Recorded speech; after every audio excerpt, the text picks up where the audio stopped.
साईं भला मीलाद मल्हाइण में ऐब कहिड़ो आहे? तव्हां जा मौलवी गाॾियुनि ते घुमनि था, इहो बिदत न आहे। तव्हां चश्मो पायो आहे, इहो बिदत न आहे। सभ खां पहिरीं शइ इहा आहे त कोई बि अहल सुन्नत वल जमात सां ताल्लुक़ रखंदड़ मुसलमान मीलाद जो मुनकिर न आहे। सभु मीलाद खे मञूं था। नबी साईं जी पैदाइश जेको मुसलमान मुनकिर आहे त नबी साईं पैदा न थियो आहे। हर मुसलमान जो ईमान हुआ त नबी साईं पैदा थियो आहे।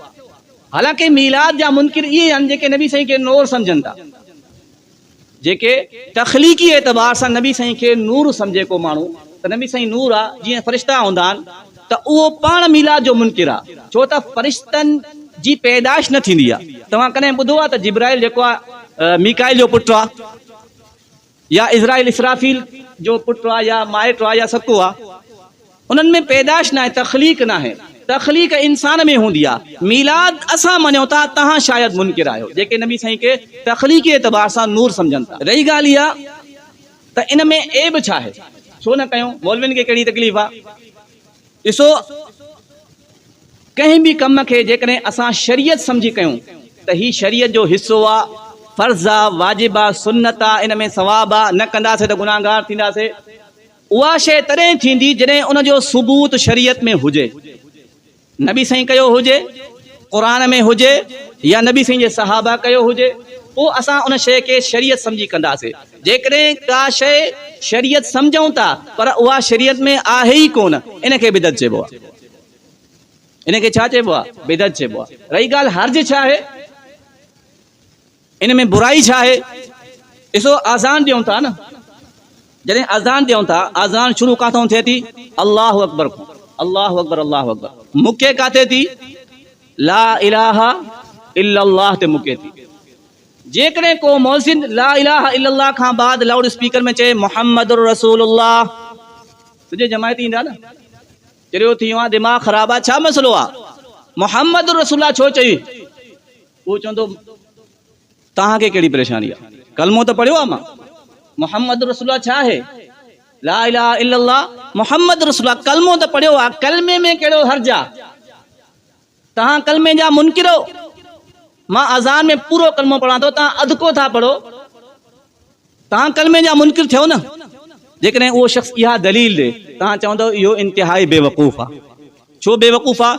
जेकी शइ जंहिं अंदाज़ में शरीयत खां साबित आहे उहे करणी आहे। कलमो अगरचे मुहम्मद रसूलुल्लाह ते मुकम्मल थींदो आहे, पर अज़ान ला इलाहा इल्लल्लाह ते मुकम्मल थींदी आहे। अॻिते असांखे नाहे वधणो, छो त शरीयत इते ब्रेक ॾिनो आहे, अॻिते न वधो। नमाज़ पढ़ूं था, मग़रिब जी नमाज़ घणी रकात आहे? फ़र्ज़ 3 रकात आहे। नमाज़ हिकु सुठी शइ आहे, इबादत आहे, सजदो अल्लाह खे कयूं था पिया।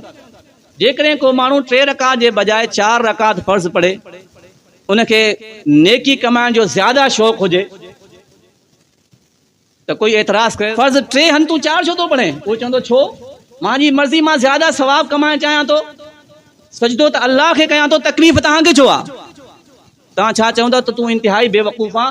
जंहिं शइ जो अल्लाह जंहिं अंदाज़ में हुकुम ॾिनो आहे, उन अंदाज़ में करिणो आहे। जेकी शइ 3 रकात फ़र्ज़ आहे, उहा 3 ई पढ़णी आहे, 4 नाहे करणी। जिथे अज़ान मुके थी उते मुकाइणी आहे, अॻिते सलात या मुहम्मद रसूलुल्लाह नाहे जोड़नो। इन तरीक़े सां असां चऊं था जेको जश्न ईद मिलाद आहे उहा बिदत आहे, छो त शरीयत में न आहे। सहाबी न कई आहे, नबी साईं न कई आहे, क़ुरान में न आहे, इमामनि न कई आहे। तव्हांखे ज़्यादा मुहबत आहे सहाबा खां। ॿी शइ इहा आहे त जेकॾहिं तव्हां चओ था बिदत आहे, त तव्हांजा मौलवी कंहिं जलसे ते वञनि था, गाॾियुनि ते वञनि था, हिकिड़े शहर खां ॿिए शहर वञनि था, गाॾियुनि ते वञनि था, चश्मा पायो था, जहाज़नि ते घुमो था। छा इहा शइ बिदत न आहे? सिर्फ़ु मिलाद बिदत आहे। कोई बि आलिम आहे, उहो जॾहिं हिकिड़े शहर मां ॿिए शहर ते गाॾी ते चढ़ी थो वञे, त गाॾी ते सवारी करणो उन आलिम जी मजबूरी आहे, ज़रूरत आहे। कोई बि आलिम शरीयत सम्झी करे गाॾी ते न वेंदो आहे।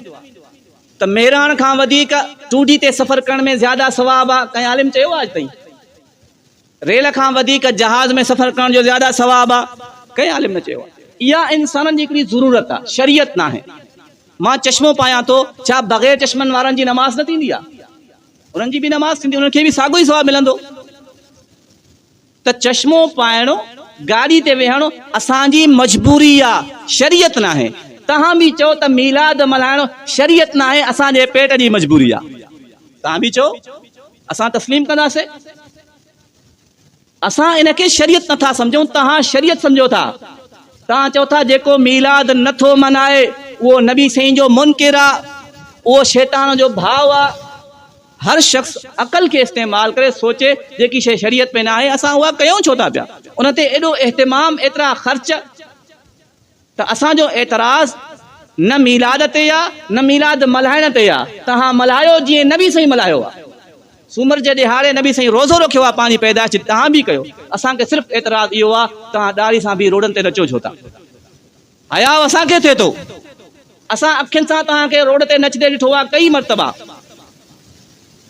तव्हां हिकिड़ी औरत खे सुहिणो लिबास पाराए स्टेज ते विहारे उनखे हूर डिक्लेयर कयो था पिया, उहा हूर आहे। असांखे इन शइ ते एतराज़ आहे। तव्हां सॼा रोड रस्ता बंदि करे आवाम खे तकलीफ़ ॾियो था, असांखे इन ते एतराज़ आहे। तव्हां गवर्नमेंट जी बिजली बेजा इस्तेमाल कयो था, असांखे इन ते एतराज़ आहे। फुज़ूल शयूं जेकियूं तव्हां कयो था उन ते एतराज़। तव्हां मीलाद कयो पर रोज़ो रखो, नबी साईं वांगुरु कयो, पंहिंजे अंदाज़ सां न कयो। अल्लाह साईं सम्झण जी तौफ़ीक़ नसीब कयो।